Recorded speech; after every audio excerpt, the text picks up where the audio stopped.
sare za CCM watu walikuwa hawavai. Kile kikosi cha chinja mimi ndo nilikuwa nakiongoza. CCM oye! CCM oye! Utakuwa na maoni huru tu labda kama una support kile kinachofanyika na serikali. Lakini ukikosoa hauna huo uhuru. Lakini ukiwa una support kinachofanyika na serikali, hata ukitukana wengine you are safe.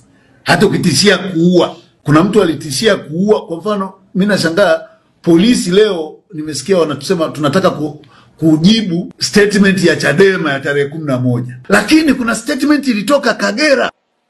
Kama kuna mtu anadhani anao uhuru wa kukaa mtandaoni na kisimu chake, anashinda asubuhi kutwa nzima anatukana viongozi, jeshi la polisi, hawa tukiwapoteza msiwatafute hawa. Piga makofi kwa CCM. Mwenyekiti wa UVCCM anazungumzia kupoteza watu, mpaka leo polisi haijajibu.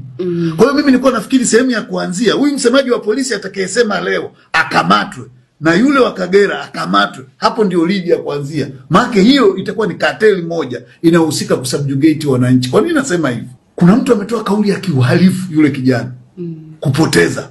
Kwamba watawapoteza na polisi wasiwatafute. Na kweli polisi hawatafuti. Tumesikia speaker Tulia Ackson amesemaje? Rais Samia ni rais wa nchi, lakini pia ni mwenyekiti wa chama chetu.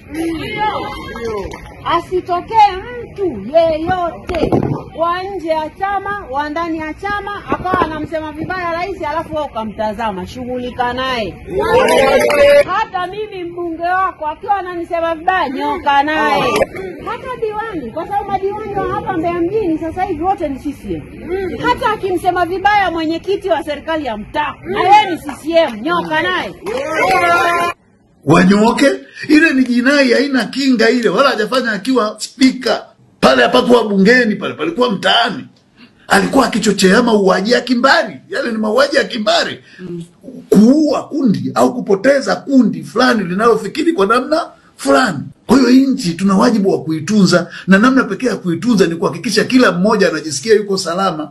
Huyu anajisikia hayuko salama akishakata tamaa.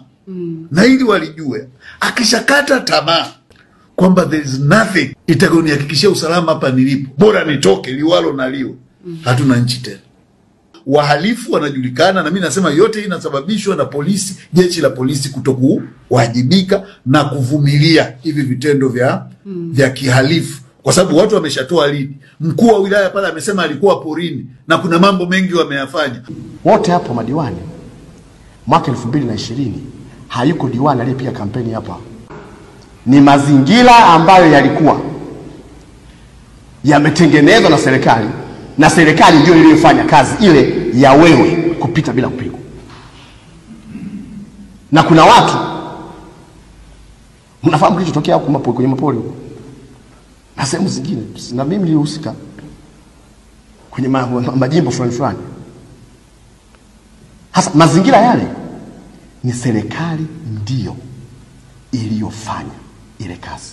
Mpaka leo yuko uraiani. Leo naenda kujibu Chadema wanaolia kulalamika kusafa. Kwa hiyo there are things. Kutumbuliwa ni kufanya nini? Mhalifu na mtumbua anaenda kula pension. Si sasa na kumkuta mwizi anaiba dukani kwako na kumwambia ondoka, hapo anaondoka na mapaketi na bunda ya pesa kwenda kulala. Mchukue atusaidie, alikuwa pori gani? Kule porini aliwashughulikia kina nani? Na kwa nini ikawa hivi? Wewe unasema watu mnapotezaga, tuambie mnawapotezaje, na huko mnakowapotezea ni wapi? Nani anaratibu upotezaji? Angekuwa ni mtu wa Chadema au ACT au nani amezungumza vile, sio kwa ni vimola hapa saizi vinapiga. Mimi niliwahi kutoa statement moja tu, very simple, kwamba tutaandamana nchi hii. Nilipewa uhaini, nilikamatwa kama jambazi la silaha wakati mimi sijui hata kuvuta manati, mpaka namuuliza yule mtu wapi huko nilikofanya uhaini, kwa sababu uhaini unapangwa sirini. Mimi nilipanga njama wapi. Kwa hiyo tunakujaribu kuonyesha ni kwamba lazima kama taifa tujifunze kuambia ukweli viongozi, wasituchezee. Na jeshi linaloongoza kuchezea wa Tanzania ni jeshi la polisi, ambalo mimi ili kukomesha mambo yote yanayotokea lifutwe. Futa wa viongozi wote wastaafu. Anza upya, iwe police service, tena iwekwe chini ya ustawi wa jamii. Yaani sio huko, yani wasipewe bunduki kabisa. Bunduki ni halmashauri ziwe na mgambo wake kule wachache, na kwepo na kundi chache sana la bunduki. Lakini separate, yani ondoa ile CIA, hawa ofisi ya DCI ile. ipe irudi kuifanya shughuli za upelelezi tu, tena sio polisi, isikamate wale. Hawa polisi wengine wafanye services tu, alafu hakuna haja ya kuwa na jeshi la polisi la taifa.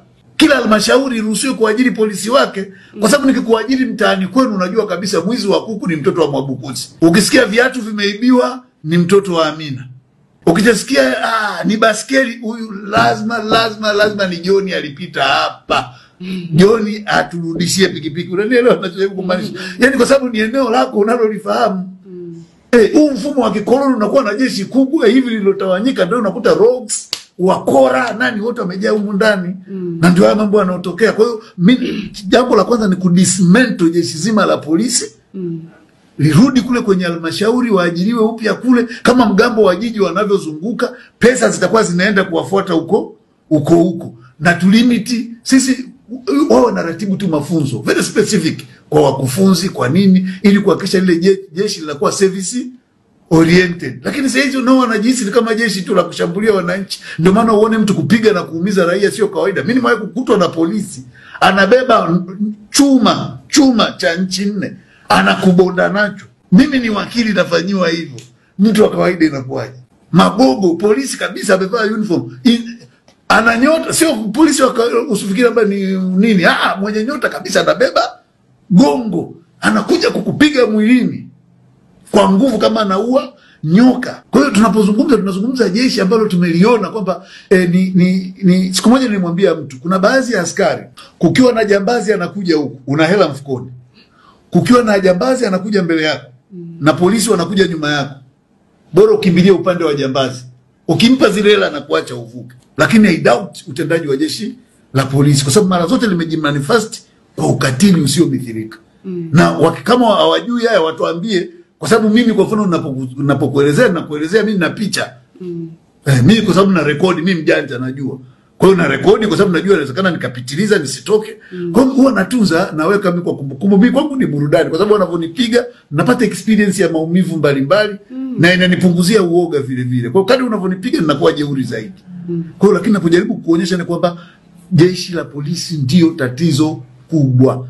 Na huku kukosekana kwa usalama wa raia ni kwa sababu jeshi la polisi viongozi wake wengi wameacha misingi yao na wamejigeuza kuwa wanatumikia watu badala ya kutumikia taifa. Lakini sasa hizi sio jeshi la wananchi, ni jeshi la viongozi. Jeshi la polisi ni jeshi la viongozi. Ndio maana utaona wakiwepo viongozi linawalinda kwa silaha, linalinda nini. Mwananchi ukisikia, labda ukitaka waje kwako, labda waambie ninahisi kuna Chadema huku au kuna chama cha upinzani wanafanya mkutano, ndio watafika haraka. Ukisema kuna mwizi, leta hela ya nini? Leta hela ya mafuta, utaambiwa. Lakini ukisema kuna watu wanajikusanya hapa, nikitazama hizi sura ni kama Chadema hivi. Dakika 5 tu pamejaa pale vizuri, umepata ulinzi wako. Asante.